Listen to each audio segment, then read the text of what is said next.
following is a production of DallasCowboys.com and the Dallas Cowboys Football Club. How about them Cowboys? Yeah, go Cowboys!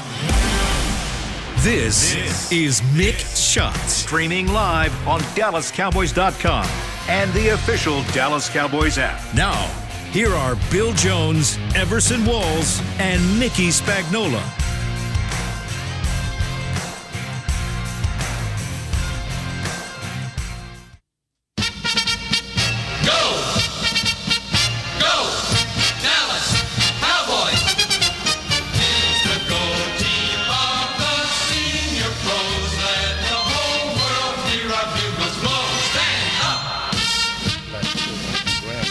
Grambling has a good. That's right. And so does the OU one. Of course. Yeah. I mean, if you're a drum major, you got to do that. And high step. Yes. Yeah, you got to high step and lean back. Yeah, you got to be able to roll it. You know what I mean? You can't do all that, then. You're not a drum major. Yep. Stampeding into another week of Mix Shots here. Better late than never. There it was. Stampede. It seems like a long time ago now. That Thanksgiving Day victory. I was going to say, wait a minute. We need to turn the page. New York Giants. No such thing as a 24-hour rule when it comes to Thanksgiving. It's even beyond 72 hours. We weren't here Friday, No, were we weren't. That's well, right. I was. We didn't have a podcast. Mm-hmm. No. We had I was here Friday, too. That's right. we had a Yeah, we taped the Mike conference McCarthy call. show on Friday. That's right. Man, I had such a good Thanksgiving. It was too much fun. You were at the game. You did the turkey. Started with the turkey trot. Turkey trot, yes. Oh, my God. I'm not even thinking. No, that was torture. No, past the turkey trot, it was the game. I took my nephew and his girlfriend to the game. She was so giddy and happy. She's a Cowboy fan, and it's her first time at AT&T Stadium. She was just so excited. And I had a good time watching her have a good time. There you go. Well, good. So, we had a ball. And then going home, I saw my nephew. He had just come in from, he's like UPS pilot and all of that. So seeing him back at the house with his mom and his brothers and his sister, man, we had such a good time. We acted so crazy. And you know what set the tone for the whole thing? The game. The Cowboys won the game. They won. That's right. That's exactly right. It makes the whole holiday so really much better does. if the Cowboys win the It game. does. It's been a while too, right?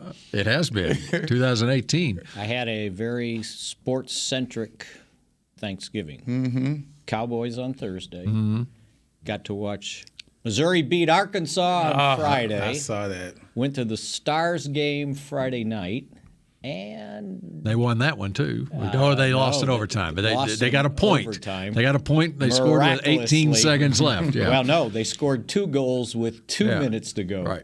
And then Saturday, with my good buddy Gil Lebreton and his wife, drove to College Station for the LSU A&M game. Yeah, I bet they were miserable being LSU fans. Every time I looked up, the 13 was cheering. The 12 or the 13, whether they 12th man. The 12th man, they were cheering Every time. Every time. Every time I opened my eyes, A-Chain was gaining 10 yards. That's all I kept hear was yelling from the 12. He ended up with 200 and some yards in the game. They ran for 300. The Aggie fans are sitting there going, "How come we couldn't do this all season?" Yes. Where have we been? I'm Where sure, have and the we quarterback been? actually looked really good too, and I'm sure that's what they were thinking. That's crazy. Well, Grambling lost, but still got my love for my boys, my Tigers. All right. My daughter's happy because Southern kicked our butts, and they're going to play Dion's Jackson State Tigers. Is it still going to be Dion's Jackson State Tigers? It's always going to be Dion's Jackson State even Tigers. if he takes another job someplace else? When he takes another job somewhere else, they'll just be Jackson State. Well, Supposedly he was offered the Colorado job. is that going to apparently. happen? And I saw the 1-10 Colorado Buffaloes. Right? I saw that record. That's horrible. 1-10. That's not a job that I would want. Especially when you can look at the makeup of the Pac-12 now with USC and UCLA leaving, and who knows what's going to happen. Well, you there. might have a better chance. You might. Well, yeah, you might. That's what I say. Yeah. That's what I say. You got a better chance. Yeah. All right, so we start with Thanksgiving Day and go Yes, forward? Or yes. I mean, we had a nice little NFL Sunday yesterday, too, with Yes, some things we that did. happened. It was no Cowboys. There were no Cowboys playing. But it had Cowboy got an opportunity. ramifications. Yep, That's and right. we got a Monday night game tonight and a scouting trip for us as we take a look at the next opponent, the Indianapolis Colts, playing tonight. You know, I didn't realize it was a night game coming up. Oh, yeah. I was just, okay. I didn't realize it was until they said it. Yeah. They said it on the Sunday night game. Like, oh, yeah, it's a Sunday night game against the Colts. And then they had to have that goofy lead-in thing with the Cowboys and Colts and the Cowboy chasing the Colt. And I did not see it was that. on the. I wasn't looking at the TV. I just heard it. It was on the post game, I think. That's how they started it, promoting the Sunday night next. You know they've Sunday got a night game. production crew that works on that all summer. They can't. They think we're out in Wyoming or something. Like we got horses running down the damn street here. Well, we're I've called the always- Cowboys. Still, I've always hated that idea Image. of what people think. yeah, that the Cowboy- connotation. We're I- the Wild West out It here. forced me to buy cowboy boots when I became a player. I hate cowboy boots, but everybody else is wearing. Let me buy some cowboy boots. That was the worst decision ever made. I don't like cowboy boots. I'm not a cowboy. I rode a horse once in my life. I was scared to death. So I don't depict that at all. I never have had cowboy boots, and when I've ridden horses, they didn't listen to me. Same here. They just had a Same mind here. of their own. Right, same here. It's like, wait, how come this guy's got his horse doing what he wants, and pat mine's, him on the top of the head. or mine's something, going just- through all the trees and the branches, hitting me in the head. All right, so take us back to Thursday. Yes. We all were winners as far as our picks. Yes. I was closest I to had the a score. more lopsided win than you Well, guys did. I said 30-20. I think I said. Yep, 30-20. It was 28-20, so you're right on. I had it almost perfect if Brett Maher didn't let me down. I had 31. So Spags had Williams with 2 sacks He and a had forced none. fumble, and 31-17. I had 31. Man. How does he miss? No. 46. I He was know. too close. Too close. Bill, you had Wilson. And I stayed with Wilson and because I he tell you, played. He played. He balled out. Oh, he had an interception. He That- balled out, man. Your guy took away. What? Trayvon got called. Come on, Trayvon man. got called for a penalty. That was a So bad Donovan call. had an interception. That was a bad. And you That's had right. 34-10. Yeah, I had a blowout. And I had Gallimore, who didn't play. Yeah. And then you said, that they were sick. I think I went with Armstrong. I think that was my backup. I think I said Dorrance Armstrong. We have to check the text. 1 sack, forced fumble, 30-20. I'm checking the text now. No, Gallimore played.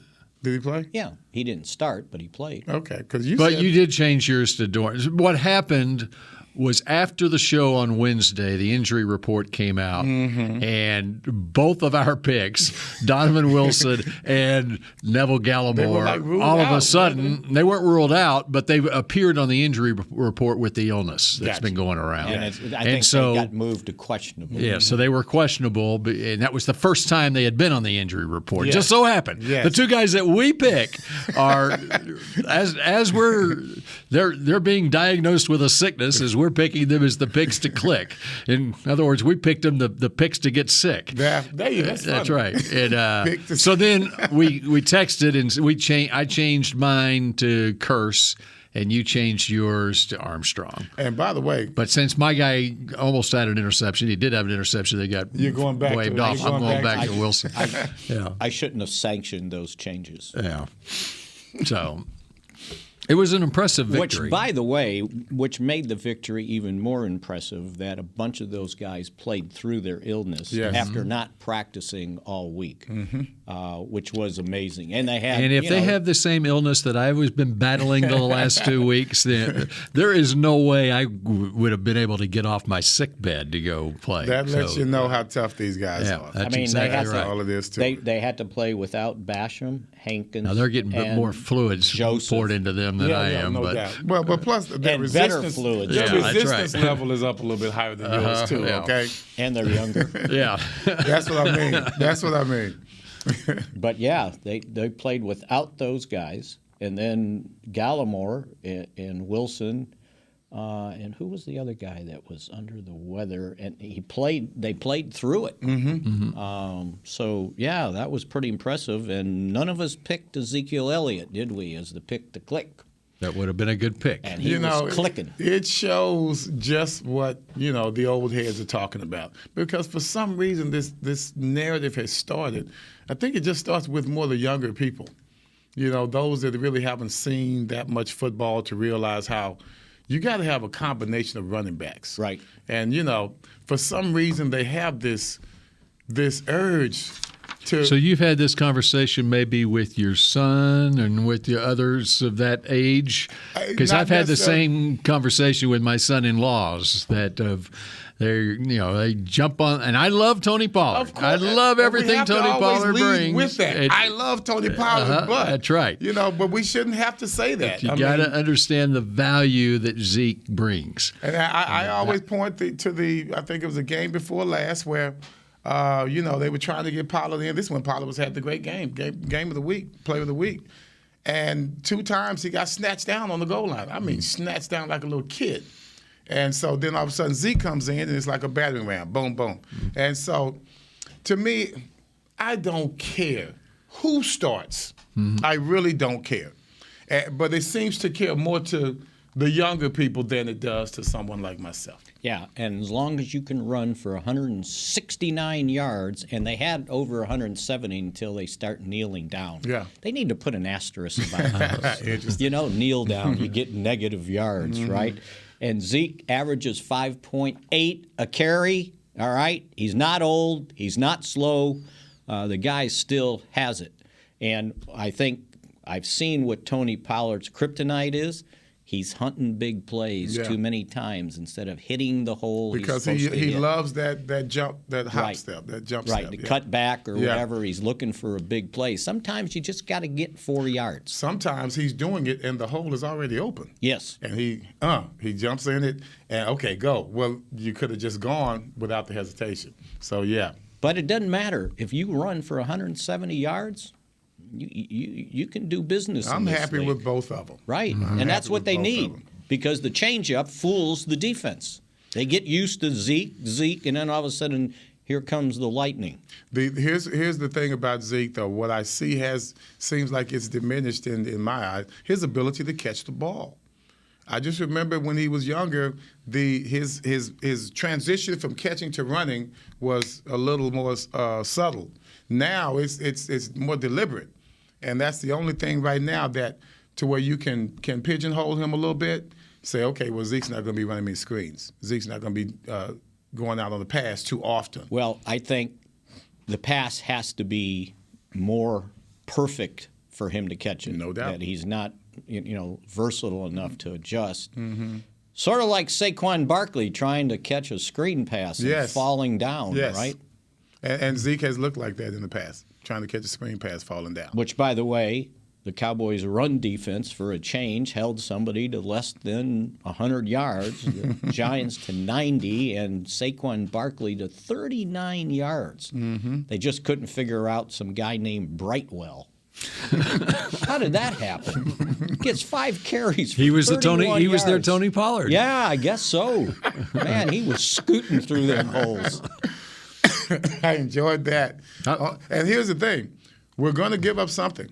So we really concentrate on the run. So all of a sudden, Jones looks a little bit better in the passing game. I got to give Daboll credit for figuring out how do we compensate for 3 of our offensive linemen missing. And he just started rolling them out, and and it gets away from that pass rush until you can't roll out and you got to throw the ball down the field. Then the pass rush occurs. Micah Parsons occurs.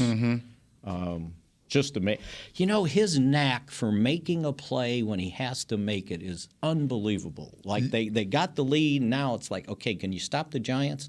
And it's second and whatever, and he gets a sack. You can feel it. You can feel it. You can feel it. It's like, even his body language seems a little different. It's like he's standing taller. You know what I mean? Right. He doesn't get down. It's like it's like a takeoff, in a 100-yard dash, a 100-meter dash nowadays. So, no, I've been very impressed with the timing of his sacks. But at the same time, we have the depth on this defensive line that allows us to have constant pressure. I've looked at some of the games this past weekend, and a few of them went into overtime. In those overtime games, you could just see the defensive linemen were like, man, I'm done. So they just stopped rushing. They would just stop rushing. They stand there and hope they could knock the ball down. You don't see that with our D-line. There's always pressure because we're always fresh. There were times we got pressure without Parsons even being in the game. That lets you know where we are right now as a defensive line when it comes to pressure. But at the same time, we put all of our efforts into stopping the running game. And that's the only reason that Jones was able to get the passes that he was able to get. You know, I circled that series. The Cowboys had just gone up 28-13, 8:53 left in the game, and the Giants were driving. And they ended up with a 1st and 10 at the Cowboys' 38. And all of a sudden, these guys stepped up. Anthony Brown breaks up a pass on 1st down. And here's 2nd and 10. They're going to have to throw it. And Parsons just smokes Thomas, right? He never touched him. I don't think he touched him. And it's a sack for minus 11, 10 or 11, something like that. And then on 3rd down, they get a false start. 3rd down, they gain 10. On 4th and 9, Dorrance Armstrong hits Jones as he's throwing the ball, forces an incompletion. Yeah. And that was just so significant because here come the Cowboys driving right back after they missed on 4th down, and Maher misses the 46-yard field goal. I mean, that would have just put the game away. Yeah. But then you found yourself, okay, garbage touchdown, and now I got to recover an onside kick to survive. But they did. And what was the line on the game? I have no idea.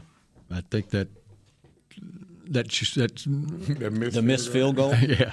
Or the late touchdown. I think it was 9.5. And they won by 8. And they won by 8. Yeah. That's why I don't bet. That's why I don't gamble. That's right. 8 seconds left in the game. Right. 8 seconds left in the game. And a 15-point win turns into an 8-point win, and somebody lost. And the somebody won. Yeah, I don't know and it may have been the over/under too. Oh, that's true. Went to 48 points there. So there's no safe bet.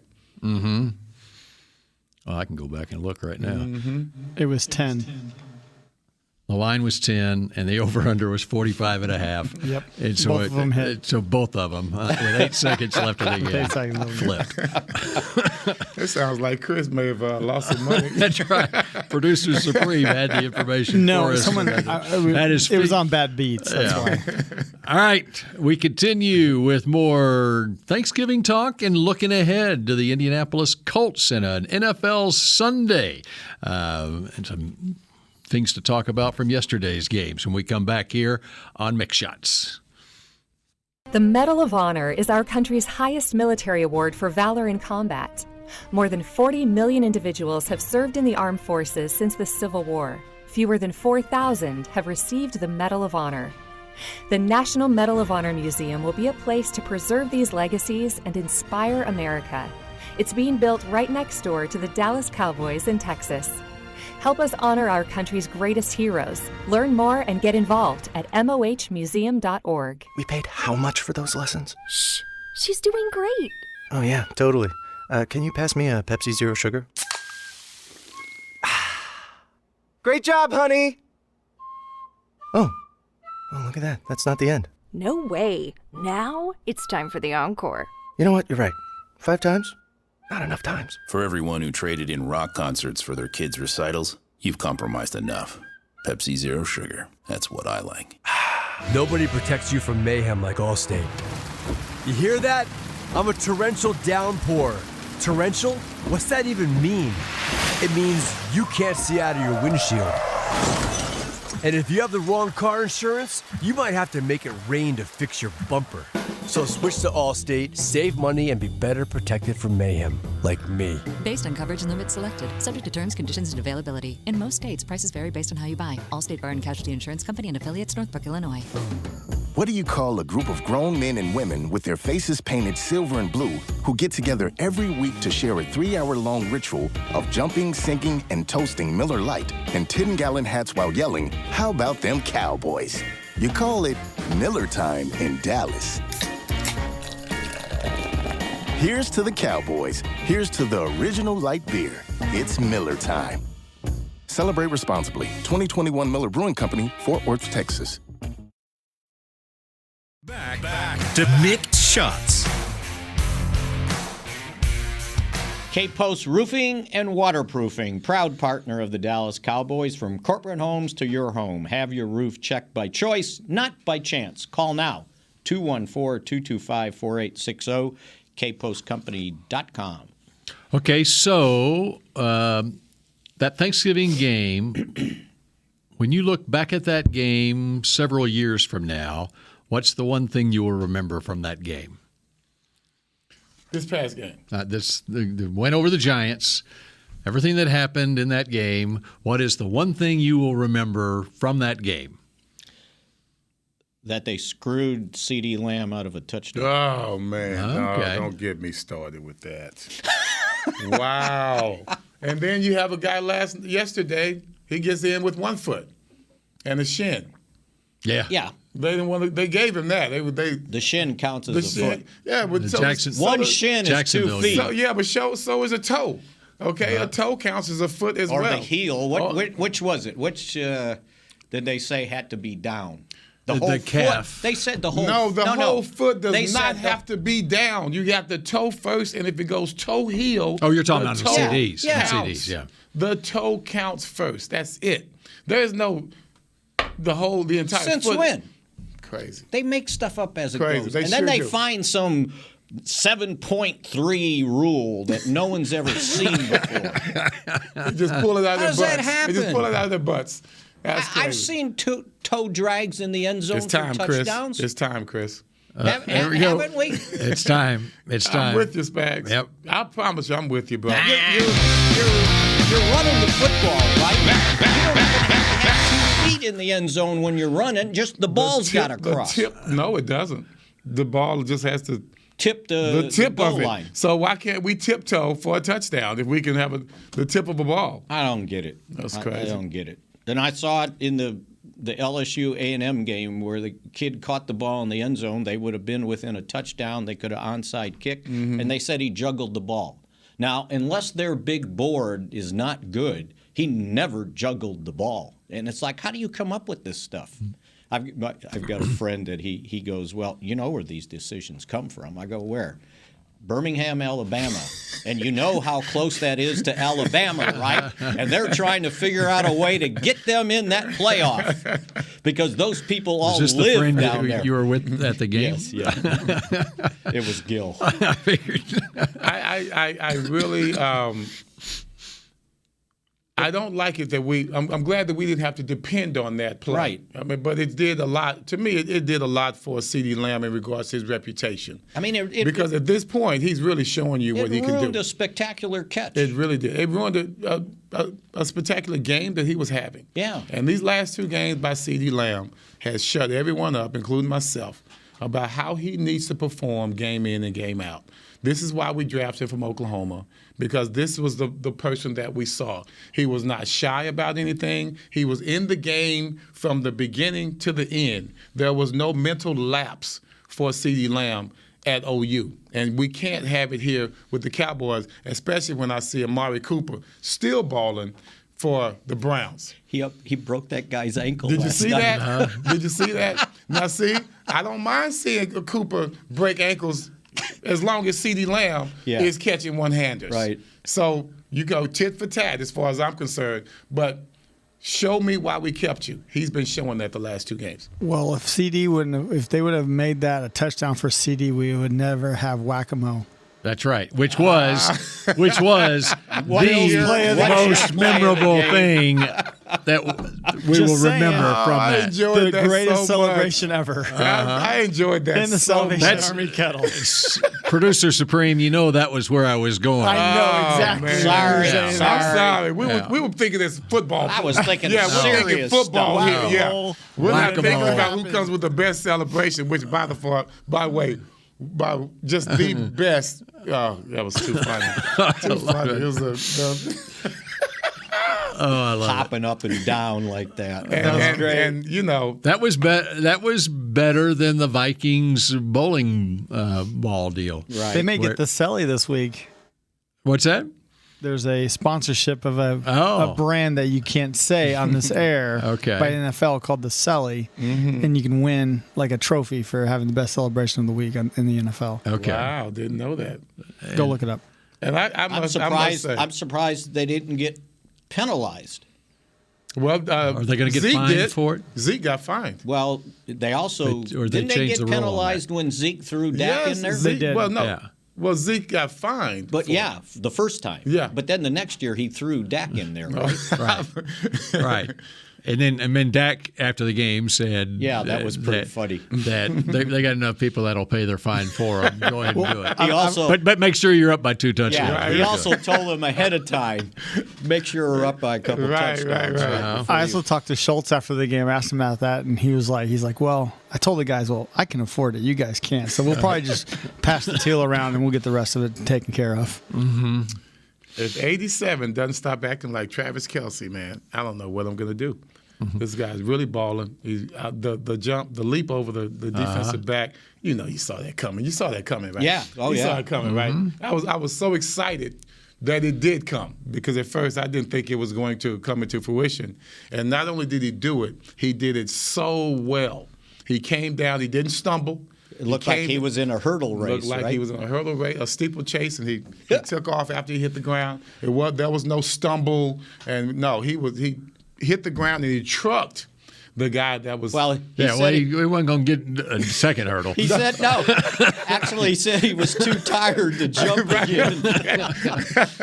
And plus, he had hurt his knee earlier. Yeah, I mean, it looked nothing like that. No, that's right. And as a matter of fact, I wrote that down. I said he trucked the second guy.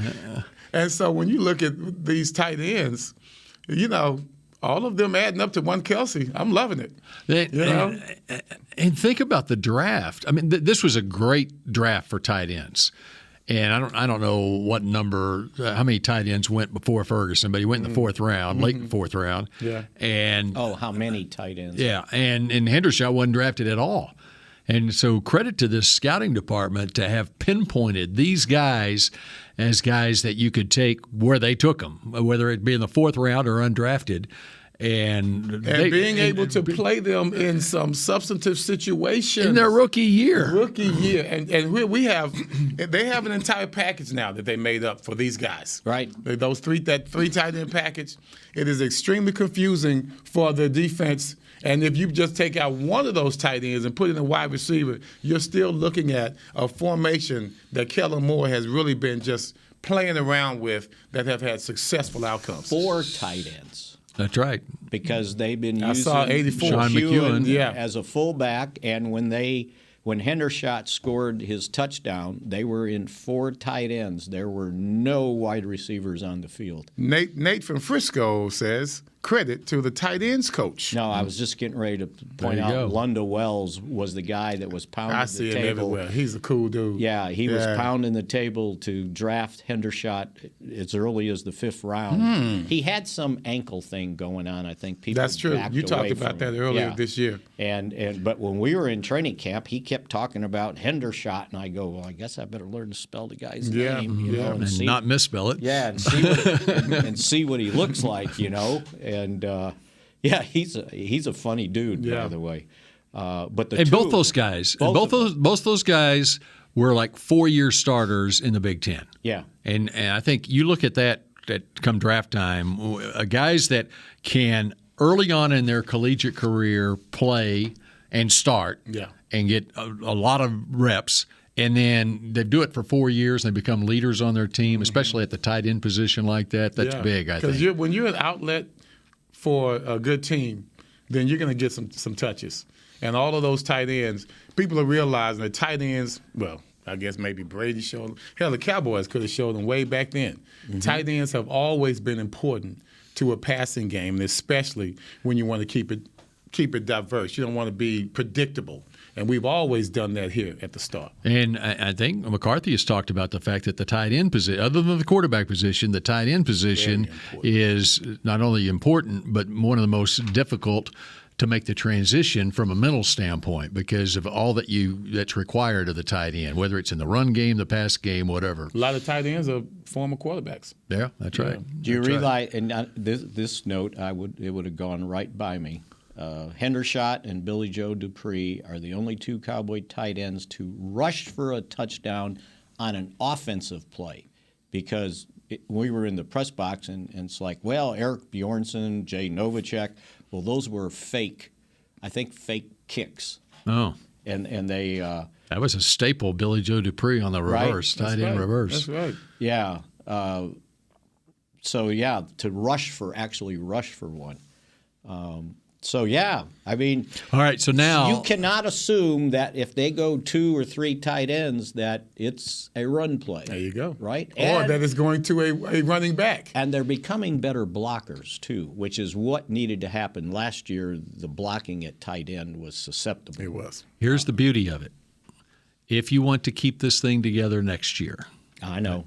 The beauty of it is the 2 rookies are not making much money. Right. And obviously, Schultz is going to make a lot of money, and similar to what he is right now. Mm-hmm. I think that I understand all the salary cap ramifications elsewhere, but it is too good of a chemistry in that room and on the field that you got to take a long, hard look at keeping Schultz around here, even though you got the guys that can, take his spot or whatever. It's just too good of a mix right now that you want to do what you can to keep it together. And maybe you can come and maybe up Schultz with understands that too, that, hey, I got it pretty good here. If they offer me whatever, this is working pretty well. Yeah, because think about it. I was trying to remember last time they had 2 productive pass-catching tight ends. Like the second guy was always the Alfredo Roberts, right? The blocking type dude. Mm-hmm. Well, Schultz was that guy. When Jarwin was here and Jarwin was balling. Well, Schultz was supposed to be, but his blocking his blocking became right. He's been up and down. He started off a hell of a blocker when he was second team. That was a story on him coming out of Stanford. And then he became a pass catching. Then became a pass. I think he lost weight. He's like, hey man, my mentality's changing. So because he's a Stanford guy, he's smart enough to know that the receptions are going to get him the franchise tag. So all of a sudden he can't block anymore last year. Like what the hell happened to my maybe dude? those years when Witten was here, the second tight end knew they weren't throwing it to him if they were both on the field, right? The Cowboys tried it back in the early 90s. When they brought in Novacek, and then they brought in Rob Awalt. And they said, Plan 2 tight B free ends. agency. Right. And then he got hurt, and it never came to fruition. Well, I remember how 2 tight ends worked when I was with the Giants. And Novacek, and I believe his name was Marsh. They had 2 tight ends that were really good with Arizona. Oh, before Novacek got here. Before he got here. Well, Awalt was in Arizona, too. Was it Awalt? Yeah. That was the other guy? Because that's where he But came they had from. Marsh as well. That was the veteran. Marsh as well came from the Cardinals. Okay. And those 3 tight ends, they were hard to deal with. I remember Novacek, we did an onside kick, and he grabs it, and this fool almost scores a touchdown. I'm like, who is this guy? And as a tight end, you didn't really see that. And I saw how athletic he was. And when he went to the Cowboys, I'm like, I remember that guy. Right. Okay, so here are the tight ends that went before Ferguson, compliments of the producer supreme. Trey McBride was the first tight end that went in the second round. I know the Cowboys were high on him. They thought about him when they took Sam Williams. Jelani Woods in the third round, who's with Indianapolis. Greg Dulcich, who's with Denver, went in the third round. Jeremy Ruckert from Ohio State went in the third round. They thought about trading up into the third round, maybe to get a guy like him. Cade Otton went early fourth round to Tampa Bay. Mm-hmm. I think they liked him. Otton. Yeah. And then Bellinger went fourth round to the Giants. Charlie Kohler went right before Ferguson at 128, and Ferguson went at 129. There were 7 tight ends taken before him. Isaiah Likely, who's with the Ravens, went right after Ferguson, too. That was how good that tight end class was in that second through fourth round. So, anyway, they hit on those 2, and in fact, even on the Schultz contract deal, with these guys being rookies this year, you can go a couple of years with Schultz, making all the money. And maybe you give him a multi-year deal instead of franchising. Right. Again. Because I figured out if you had franchised him 2 years in a row, it would have came out to the average of what the tight end in Cleveland ended up signing for. They got franchised. He just did something in Njoku. The Njoku. Yeah, what a catch he made yesterday. Yeah, how about that? You see that one in the end zone? Yeah. Yes. Wow. That was CeeDee Lamb's catch right there. Yeah. I tell you what, if you're a receiver, tight end now, if you can't catch with one hand, I don't want you. Get out of here. That's right. You got, as CD said, they've been holding my one arm the whole time, so I caught it with the other one. He didn't want to do it. If you can't catch with one hand or do the whack-a-mole in the red kettle, then we don't want you. You're out of here. All right. We continue with more Mick shots in a moment. We paid how much for those lessons? Shh. She's doing great. Oh, yeah, totally. Can you pass me a Pepsi Zero Sugar? Great job, honey! Oh, look at that. That's not the end. No way. Now it's time for the encore. You know what? You're right. 5 times? Not enough times. For everyone who traded in rock concerts for their kids' recitals, you've compromised enough. Pepsi Zero Sugar. That's what I like. Nobody protects you from mayhem like Allstate. You hear that? I'm a torrential downpour. Torrential? What's that even mean? It means you can't see out of your windshield. And if you have the wrong car insurance, you might have to make it rain to fix your bumper. So switch to Allstate, save money, and be better protected from mayhem, like me. Based on coverage and limits selected, subject to terms, conditions, and availability. In most states, prices vary based on how you buy. Allstate Bar and Casualty Insurance Company and affiliates, Northbrook, Illinois. The Medal of Honor is our country's highest military award for valor in combat. More than 40 million individuals have served in the armed forces since the Civil War. Fewer than 4,000 have received the Medal of Honor. The National Medal of Honor Museum will be a place to preserve these legacies and inspire America. It's being built right next door to the Dallas Cowboys in Texas. Help us honor our country's greatest heroes. Learn more and get involved at mohmuseum.org. The season is finally here. For months, we've been gearing up to win. Now it's time for the team that performs on any field, United Ag and Turf. With John Deere Zero Turns for mowing, compact tractors for loading, mini excavators for digging, Gator utility vehicles for hauling, implements for grading, hay tools for baling. United Ag and Turf, for winning. The official Ag and Turf equipment supplier of the Dallas Cowboys. Visit UnitedAgAndTurf.com for more. Back to Mick Shots. So, coming up is the Dan Quinn Salute to Service Award. Dallas Cowboys defensive coordinator Dan Quinn's longtime support of service members, veterans, and their families demonstrate the salute to service tenets to honor, empower, and connect with those that preserve our freedoms. The Cowboys are proud to nominate Coach Quinn as our 2022 NFL Salute to Service Award winner. Nominee.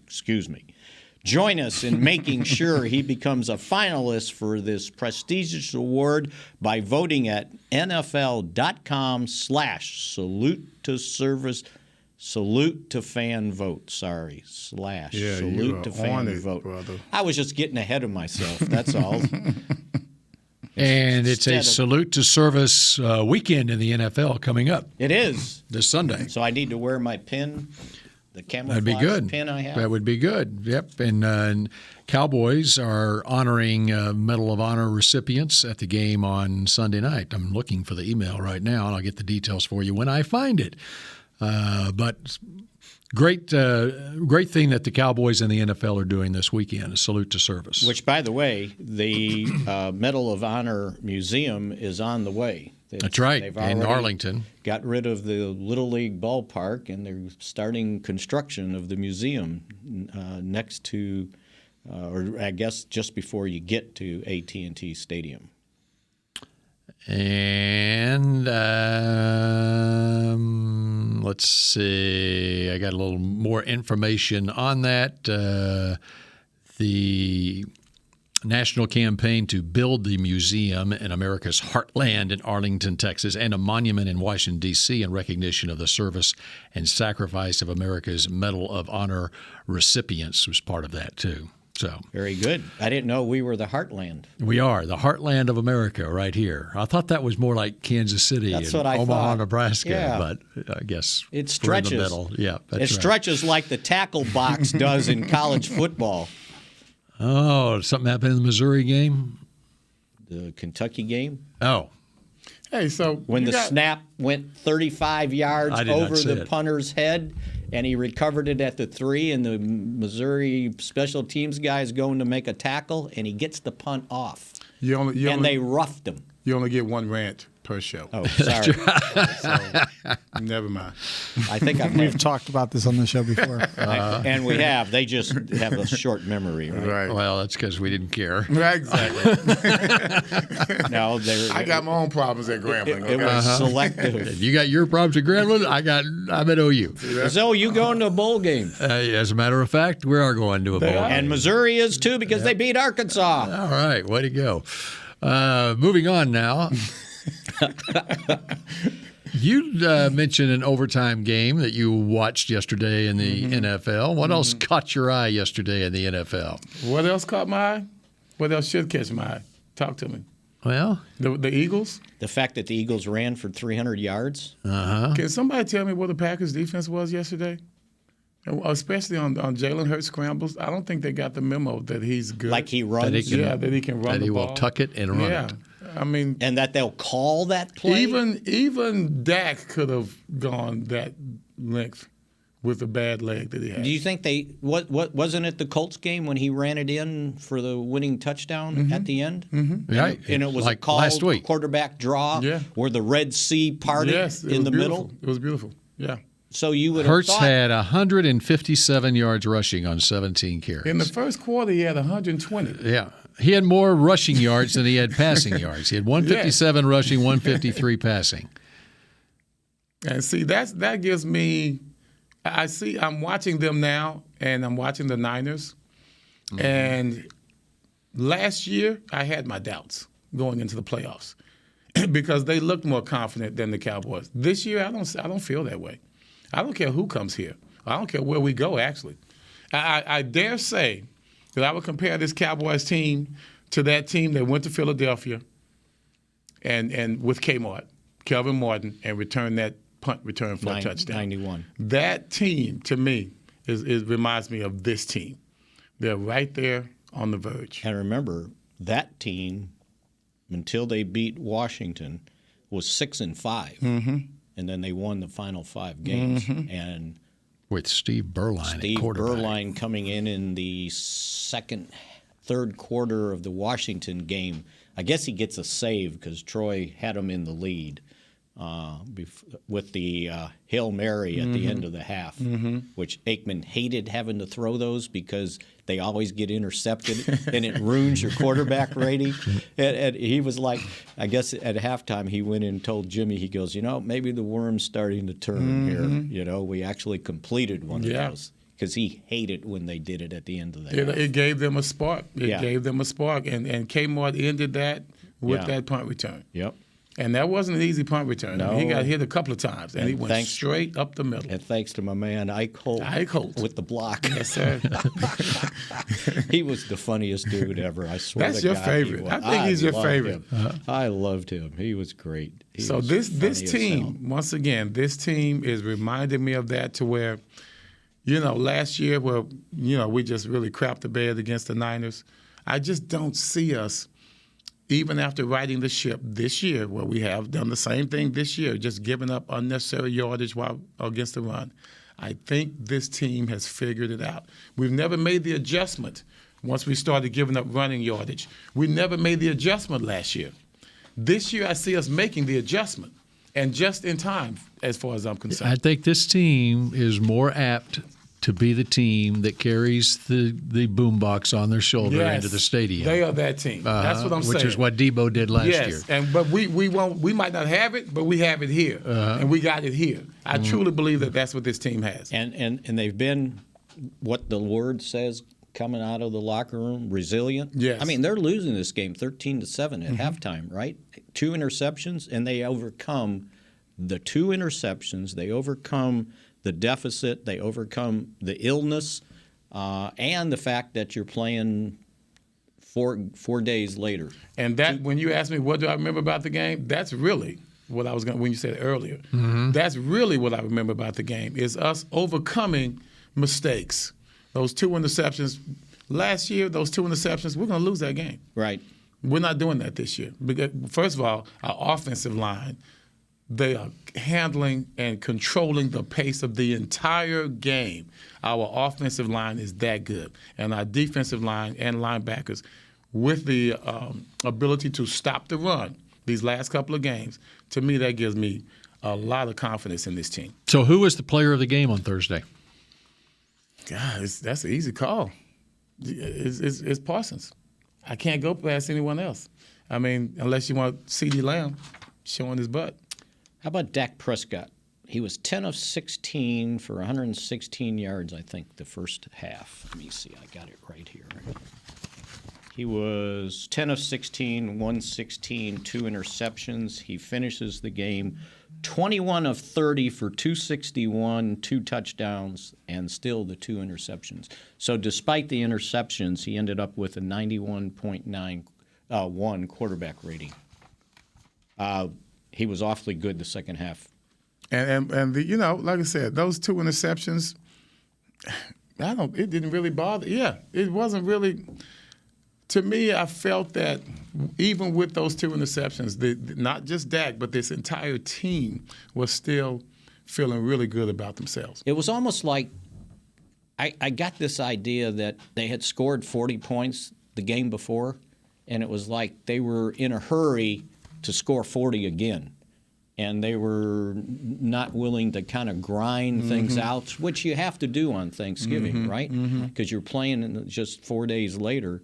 And he tried to hit some perfect passes that, they weren't perfect. Okay, my MVP, it's the same as I have a Don't give me message. no more whack-a-mole stuff. No. It's the same as a message I just got from Nate in Frisco. Zeke is the MVP with the defense. Zeke is the MVP with the defense in that game. That's right. I could take that. And it's those long punishing drives, and he's the representative of that. The offensive line that you talk about and everything, and the way he ran the ball. And Pollard, too. But that's 75-yard drive to start the third quarter, take command of that game after a 93-yard drive earlier and another long 80-yard drive later. That's what won the game. And you had the defense. They were controlling things, not with lucky plays. They controlled it with consistency. They played. They almost forced the Giants to do what the Cowboys wanted them to do.